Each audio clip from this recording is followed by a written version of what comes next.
अब हम आवेशित चालकों को जोड़ने पर ऊर्जा क्षय का अध्ययन करना चाहते हैं। चित्र में दो आवेशित चालक हैं, एक ए और दूसरा बी। इन्हें कुचालक स्टैंडों पर रख दिया है। ये कुचालक स्टैंड S1 और S2 है। ए चालक की धारिता C1 और बी चालक की धारिता मानक C2 है। ए चालक को Q1 आवेश देने पर मानक इसका विभव V1 हो जाता है। इसी प्रकार से बी चालक को Q2 आवेश देने पर इसका विभव मानक V2 हो जाता है।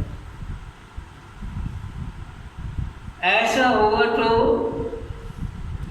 ए चालक के लिए हम लिख सकते हैं Q बराबर CV वाले सूत्र से Q1 बराबर C1 V1,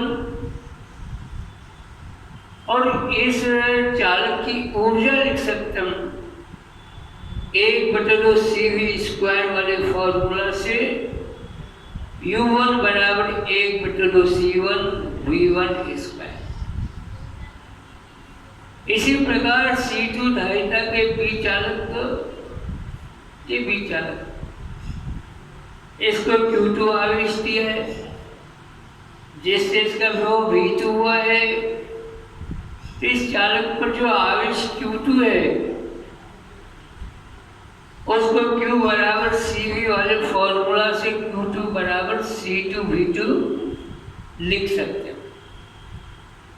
और इस बी चालक की ऊर्जा 1/CV² वाले फॉर्मूला से बी चालक की ऊर्जा U2 बराबर 1/C2 V2²। अब कुल ऊर्जा दोनों की तो सारा जोड़ कर देते हैं। ऊर्जा अदिश राशियां होती है। पहले की U1 ऊर्जा है, दूसरे चालक की U2 ऊर्जा है, तो कुल ऊर्जा U बराबर U1 प्लस U2 लिखेंगे।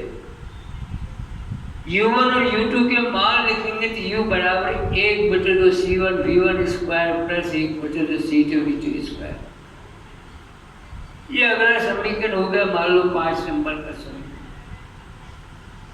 अभी दोनों चालक अलग अलग रखे थे, जोड़े नहीं गए थे। अब इन दोनों चालकों को, ए और बी चालकों को शून्य धारिता के तार से जोड़ दिया, स्वचालक तार से जोड़ दिया। शून्य धारिता योग कहा कि आवेश ए से बी पर या बी से ए पर आ जाएगा, इसमें नहीं रुकेगा। ऐसे तार को शून्य धारिता का तार, स्वचालक जो तार होता है उसकी एक गुण होता है। तो ए और बी को हमने शून्य धारिता के अर्थात स्वचालक तार से जोड़ दिया, चालक तार है। ऐसा करने पर आवेश का पुनर्वितरण शुरू हो जाएगा। आवेश एक चालक से दूसरे चालक पर जाएगा। अधिक विभव से कम विभव की ओर धनावेश गमन करते हैं। इनके विभव भिन्न भिन्न V1 और V2 भिन्न भिन्न है। इनको जोड़ दिया तो आवेश चल के जाएगा तार में से। अधिक विभव वाले चालक से कम विभव चालक की ओर जाएगा।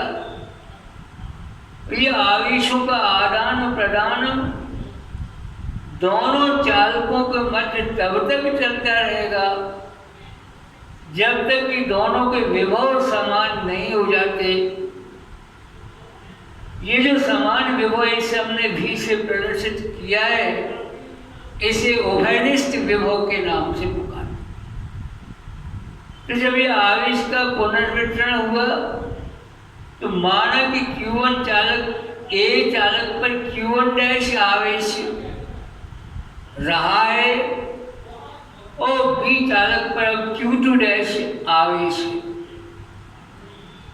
लेकिन पुनर्वितरण ही तो हुआ है, तो कुल आवेश तो उतना ही रहेगा। इधर से उधर भले ही चला जाए, टोटल तो उतना ही रहेगा।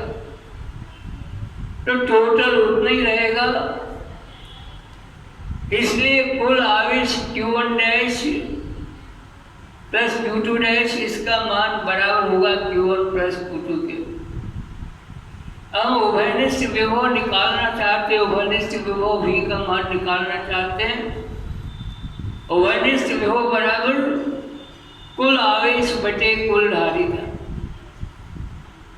ये उभयनिष्ठ विभव जब दोनों चालकों को जोड़ दिया हमने तार से, तब ही उभयनिष्ठ विभव।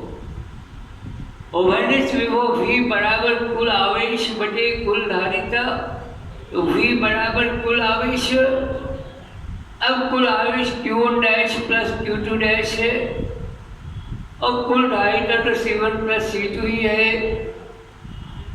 लेकिन Q1 dash plus Q2 dash का मान Q1 प्लस Q2 के ही बराबर होगा, क्योंकि आवेश इधर से उधर गया है, योग तो इनका बदलेगा नहीं। ये उभयनिष्ठ विभव के लिए अपने समीकरण लिख दिया है। उभयनिष्ठ विभव V बराबर Q1 प्लस Q2 बटे C1 प्लस C2।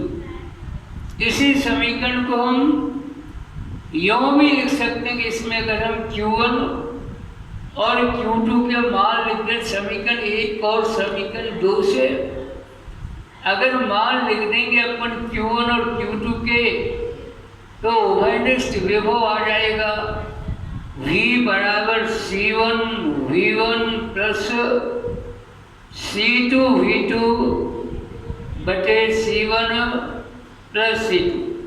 ये उभयनिष्ठ विभव का एक समीकरण हमने निकाल लिया। इस विभव के आधार पर आगे हम ऊर्जा किस प्रकार से विकसित होगी, किस प्रकार से क्षय होगी, उसके व्यंजक स्थापित करेंगे और आगे हम समझ में।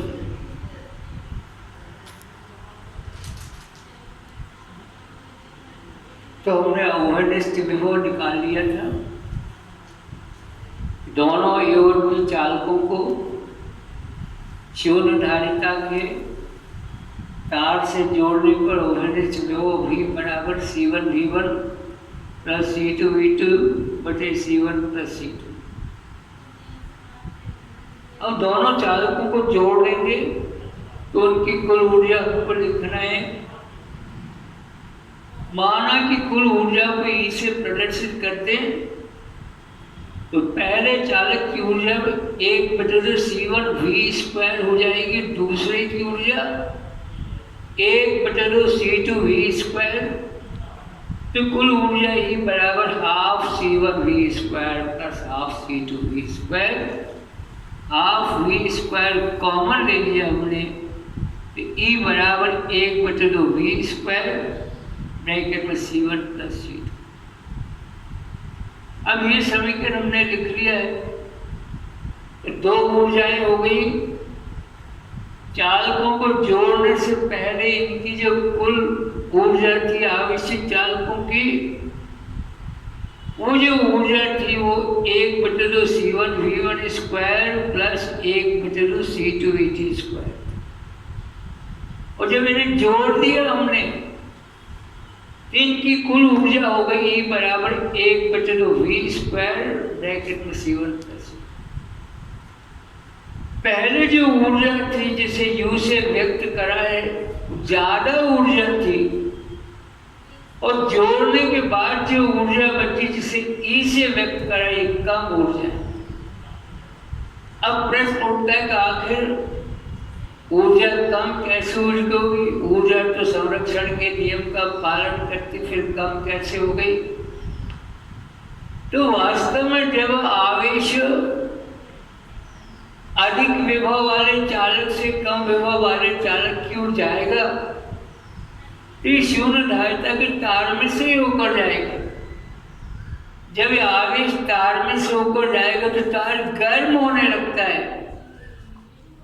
माने कि जो ऊर्जा स्थित विद्युत ऊर्जा है, इसका कुछ भाग ऊष्मा के रूप में चला जाता है, काम आ जाता है। इसलिए पहले जो स्थिर विद्युत ऊर्जा थी 1/2 C1 V1 square plus 1/2 C2 V2 square, ये अधिक थी, और ऊष्मा के रूप में क्षय हो जाने के बाद जो शेष ऊर्जा बची है वो जो ऊर्जा है E बराबर 1/2C1V² प्लस 1/2C2V², ये कब ऊर्जा है? अब कितनी ऊर्जा ऊष्मा के रूप में क्षय हो गई, ऊष्मा के रूप में कितनी व्यय हो गई, ये हमको ज्ञात करना है।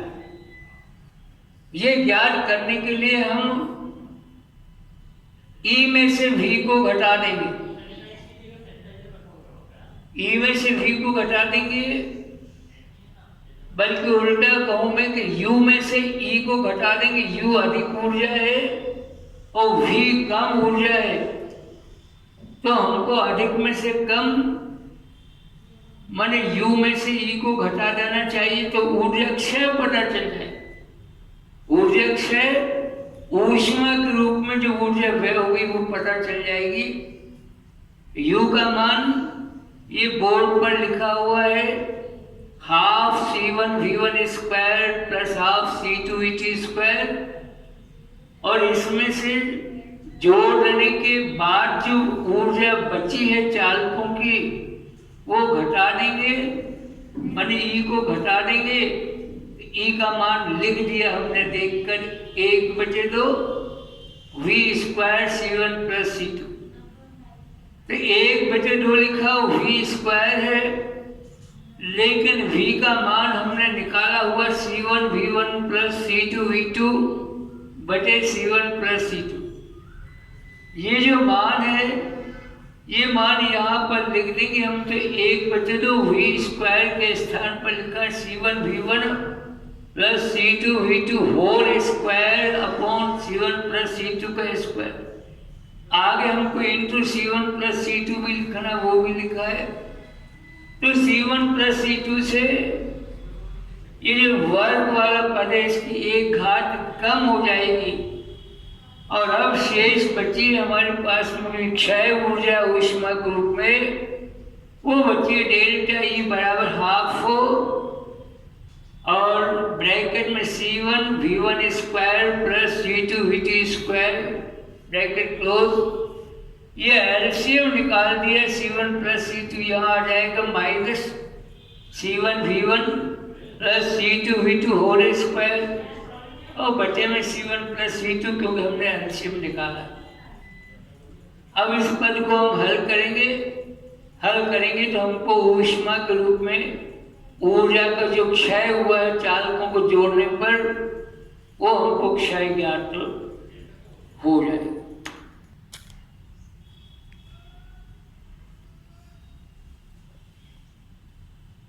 इस समीकरण को और आगे हल करेंगे हम। तो दोनों चालकों, आवेशित चालकों को जोड़ने पर उनके मध्य ऊष्मा के रूप में जो विद्युत ऊर्जा क्षय हुई है डेल्टा E बराबर ½ और ये C1 प्लस C2 का गुणा करेंगे हम, तो संबंध आएगा C1²V1² plus C1C2V2² plus C1C2V1² plus C2²V2²। इन दोनों का पद का गुणा करा है ऋण, ये वर्ग करेंगे C1V1 प्लस C2V2², तो संबंध आएगा C1²V1² plus C2²V2² plus 2C1C2V1V2 bracket close. आगे ऋण का चिन्ह है, एलसीएम निकाला था हमने, वो एलसीएम यहाँ लिखा हुआ C1 प्लस C2, ऋण के चिन्ह का अंदर गुणा कर देंगे हम, तो संबंध आएगा ऊर्जा क्षय डेल्टा E बराबर 1/2 और ब्रैकेट में C1 प्लस C2, और कोष्टक में पद आएंगे जिनमें C1V1² और माइनस C1V1² कैंसिल हो जाएंगे, C2V2² और माइनस C2V2² कैंसिल हो जाएंगे। अब जो शेष बचे पद उनमें प्रत्येक में C1 C2 ये कॉमन ले लेंगे हम, तो संबंध बचेगा डेल्टा E बराबर C1 C2/2 ब्रैकेट में C1 प्लस C2 और V2 square plus V1 square minus 2V1 V2। इसको हम इस रूप में भी लिख सकते हैं V1 minus V2 whole square या V2 minus V1 whole square. तो ऊर्जा अक्षा डेल्टा ई बराबर 1/2 C1 C2 बटे C1 प्लस C2 और ब्रैकेट में V1 negation V2 whole square.